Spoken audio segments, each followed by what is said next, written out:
क्या Ankita Bhandari murder case Uttarakhand के इतिहास का एक सबसे बड़ा टर्निंग पॉइंट था?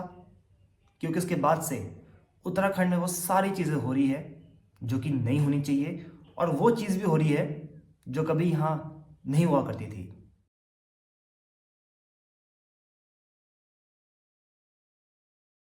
आगे बढ़ने से पहले मैं बता दूं कि जो अंकिता भंडारी मर्डर केस है वो क्या है। तो हुआ यह था कि 18 सितंबर 2022 को ऋषिकेश में एक डेड बॉडी मिलती है, जो एक लड़की की होती है जिसका नाम है अंकिता भंडारी, जो एक वंदना नाम के एक रिजॉर्ट में काम किया करती थी ऋषिकेश में। और वो जो रिजॉर्ट था वो बीजेपी के लीडर विनोद आर्य के बेटे पुलकित आर्य का था। वहाँ पे वो एज अ रिसेप्शनिस्ट जॉब किया करती थी। अब हुआ ये कि पुलकित आर्य ने अंकिता को बोला कि कोई एक वीआईपी आ रहा है, उसको तुम एक एक्स्ट्रा सर्विस दो। अब आप समझ जाइए कि एक्स्ट्रा सर्विस क्या है। और उसने मना कर दिया था, अंकिता ने ये सब करने से मना कर दिया था।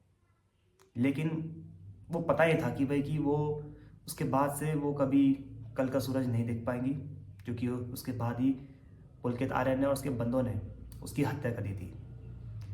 और ये खबर सुनने के बाद उत्तराखंड के जितने भी लोग हैं, इंक्लूडिंग मी एज वेल, हम सब लोग बड़े शौक में थे उस वक्त कि हमको यकीन नहीं हुआ कि यार कि ये सब चीज़ें भी कभी हमारे देवभूमि उत्तराखंड में हो सकती है। मतलब एक दो दिन तक तो सब शौक में थे, समझ ही नहीं आया था कि भाई कि क्या हुआ ये, और इतना कुछ हो गया बताओ। उस वक्त लोगों में बहुत गुस्सा था, बहुत आक्रोश था। मतलब एक दो तीन साल तक इसको बहुत लोगों ने इसकी बात करी, सड़कों में आए। और अगर कोटद्वार के कोर्ट में अगस्त 2025 को इसका वर्डिक्ट दिया गया, और जो पुलकित आर्य उसके और बंदे थे उनको दोषी ठहराया गया और उनको उम्र कैद की सज़ा दी गई।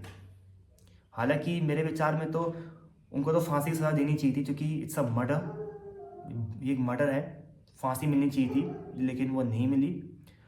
और उस वक्त ना एक वीडियो भी वायरल हुई थी जिसमें देखा था कि जब वो लोग जो आरोपी थे जब वो जा रहे थे ना, मतलब पुलिस के साथ, तो वो हंस रहे थे, दे वर स्माइलिंग, जिसको देख के जो गुस्सा था ना वो और ज़्यादा बढ़ गया था।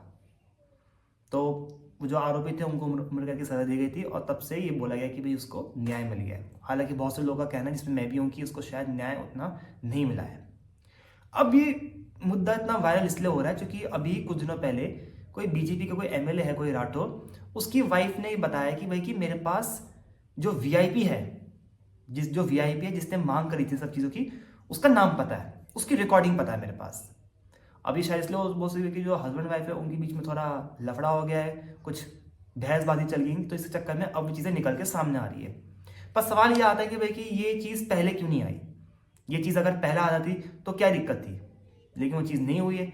अब जस्ट बिकॉज ये कि तुम्हारा अपने हस्बैंड के साथ थोड़ा पंगा चल रहा है, इस चक्कर में तुम उस वीआईपी का नाम रिवील करने का सोच रहे हो। लेकिन बात वही है कि भाई कि जो अंकिता भंडारी को जो इंसाफ मिलना चाहिए था वो अब तक मिला नहीं है, और उसका जो किताब का जो आखिरी पन्ना है वो खाली ही है। तो ये था थोड़ा बहुत अंकिता भंडारी मर्डर केस के बारे में। अब मैं ये क्यों बोल रहा हूँ कि भाई कि ये एक टर्निंग पॉइंट था उत्तराखंड की हिस्ट्री का, क्योंकि उसके बाद से ना आप ऑब्जर्व कीजिएगा, ये मेरी ऑब्जर्वेशन है, उससे कि शायद आप इससे एग्री ना करो, कि उत्तराखंड की जो हालत है ना वो खराब होती दिख रही है।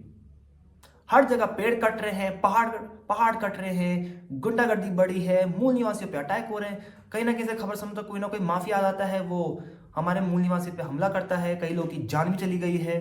ठीक है, आप हमारे चार धाम में जाओ तो वहाँ पे वो चार धाम तो बस एक टूरिस्ट स्पॉट बन के रह चुके हैं, वहाँ लोग बस सिर्फ भक्ति के नाम पे ढोंग कर रहे हैं। और कुछ लोग बोलते हैं जी कि टूरिज्म इंपॉर्टेंट है, लेकिन टूरिज्म के नाम पे तो आधा प्रदेश को तो आप बर्बाद ही कर रहे हो। वो सब चीज़ें हो रही है जो उत्तराखंड में कभी नहीं हुआ करती थी। हम बड़ा बोलते थे कि जी कि हमारे यहाँ डेमोग्राफिक चेंज नहीं है, लेकिन डेमोग्राफिक चेंज ही बढ़ रहे हैं। मुस्लिम पॉपुलेशन बढ़ी है, कुछ तो ये भी कह रहे हैं कि बांग्लादेश की भी पॉपुलेशन बढ़ गई है यहाँ पे। तो वो सब चीज़ें ना, वो नेगेटिव एनर्जी जो कभी पहले उत्तराखंड में नहीं हुआ करती ना, वो फील हो रही है। और यही रीज़न है कि जिनको उत्तराखंड से प्यार है, जो उत्तराखंड के मूल निवासी है, उनके लिए ये सब एक चिंता का विषय है। हालांकि ऐसा नहीं कि उत्तराखंड में पहले कभी प्रॉब्लम्स नहीं हुआ करती थी, प्रॉब्लम्स पहले भी हुआ करती थी। प्लान की समस्या हो, जंगली जानवर के हमले की हो, स्कूल्स की, हेल्थ की, वो सब चीज़ें हुआ करती थी। लेकिन अब तो ऐसा लग रहा है कि भाई कि उत्तराखंड तो खत्म ही हो रहा है, उत्तराखंड खत्म हो रहा है। मतलब ये कि उत्तराखंड खत्म कर दो तो प्रॉब्लम्स भी खत्म हो जाएगी। और जो प्लान था, प्लान तो तेजी से बढ़ ही रहा है। तो मतलब ये कि अब कहते हैं ना एक होता है कि नेगेटिव ग्रोथ, हम नेगेटिव की ओर जा रहे हैं हम लोग। और ये पिछले 2-3 सालों में ऑब्जर्व करने को 2-3 सालों में ज़्यादा हुआ है। और मेरी ऑब्जर्वेशन देखें तो ये अंकिता भंडारी मर्डर केस के बाद से ज़्यादा हुआ है। तो कभी कभी ऐसा फील होता है कि शायद जो अंकिता भंडारी का मर्डर केस है ना, वो एक टर्निंग पॉइंट था। वो जो हम लोग को एक डर, हम जो परेशानी थी ना, जो अंदर से आती ना हमको कि यार जो ये क्या हो रहा है, ये समझ नहीं आ रहा, शायद वो एक संकेत था कि शायद अब इस प्रदेश की हालत ना खराब होने वाली है। भले वैसे तो ये मेरे विचार है, मेरे ऑब्जर्वेशन है, हो सकता है कि मैं गलत भी हूँ। वो आप कमेंट सेक्शन में बताइएगा कि आप कितना इस बात से सहमत है, कितना नहीं है।